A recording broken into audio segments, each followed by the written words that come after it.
right. In terms of what happened last Wednesday and the officer who was involved in the shooting, does the president stand fully behind that officer, that agent? Does the president believe his actions were justified?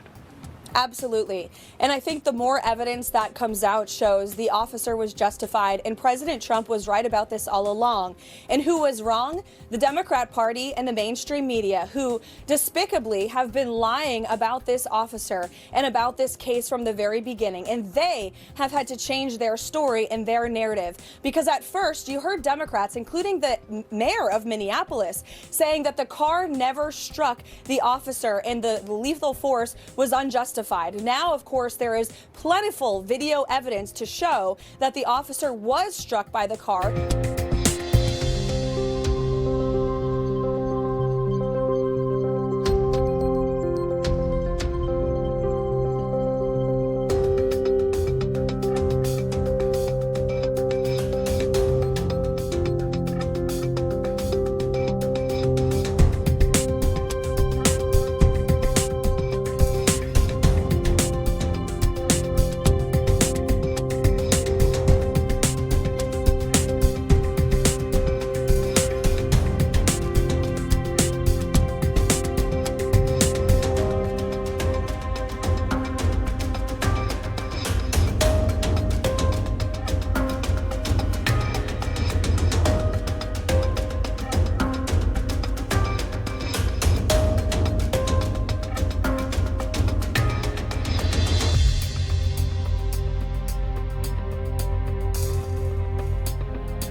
ICE officers are continuing their operations in Minneapolis days after Renee Good was fatally shot by an agent.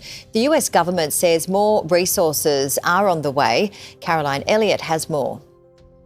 DHS says they're sending hundreds of additional agents to Minneapolis in what it's calling its largest operation ever.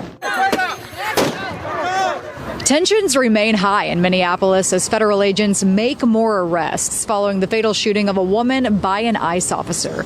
Over the weekend, thousands protested across the country demanding accountability. I'm out here because I have so many friends that have expired passports and they're too afraid to go get groceries. But Secretary Kristi Noem says ICE agents will not be deterred. Some 2,000 federal agents are already in the Twin Cities, and now DHS is sending hundreds of additional officers to continue enforcement. We've arrested dozens of murderers, rapists, traffickers in that city already, and we're going to continue to do that work to follow through on President Trump's promises. But Democrats on Capitol Hill say the operation is only causing chaos. Over the weekend, a Minnesota Congresswoman, Ilhan Omar, joined other lawmakers in Minneapolis and said she was denied access to an ICE facility after briefly being inside. What we have seen in Minneapolis is ICE agents oftentimes jumping out of their cars. These are unmarked cars. So it is even more important for there to be recording from eyewitnesses every single time these actions are taking place. The FBI remains solely in charge of this shooting investigation, but Minnesota authorities say they're collecting their own evidence.